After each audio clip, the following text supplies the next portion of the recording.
విశ్రాంతి దినాన పరుపు ఎత్తుకున్న తగదే, నువ్వెందుకు ఎత్తుకున్నావు? అయ్యా నన్ను ఎత్తుకోమన్నవాడు నీ పరుపు ఎత్తుకొని నడవమన్నాడు అన్నారు. నీ పరుపు ఎత్తుకొని నడవమన్నవాడు ఎవడు? అయ్యా నాకు తెలియదు. అప్పటికే యేసు ప్రభు పక్కనే ఉన్నారు, తప్పించుకెళ్ళిపోయారండి. ఎందుకు తప్పించుకెళ్ళిపోయారు? ఆయన కలహాలకి తావివ్వడు, సమస్యలకి దారి ఇవ్వడు. మన మనస్తత్వం అసలు కలహం ఎప్పుడు వస్తుందో చూద్దామండి, అసలు ఈకి నాకు గొడవ ఎప్పుడు వస్తుందో చూద్దామంటామండి.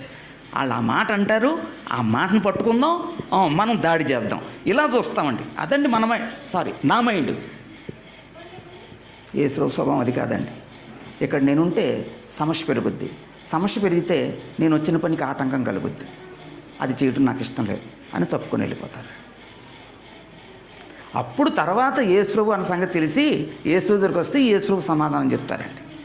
నేను కనికరాన్నే కోరుతాను కానీ బలిని కోరను అని లేఖన భాగము ఏమిటో మీకు తెలిసి ఉంటే, వాళ్ళకి తెలుసా తెలియదా? తెలుసు. వాక్యం అంతా తెలుసండి వాళ్ళకి, మనకెంత తెలుసు.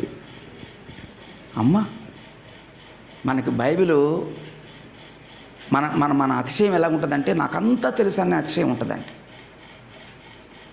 మరి జీవితం దగ్గరికి వస్తే అసలు బైబిల్ చదివేదే దేనికోసం?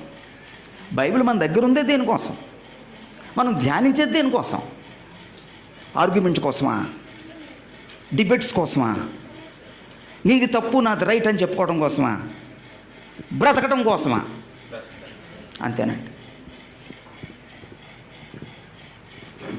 ఈ రోజున చాలామందికి భక్తి ఉంది కానీ ఏం లేదండి, భయం లేదు.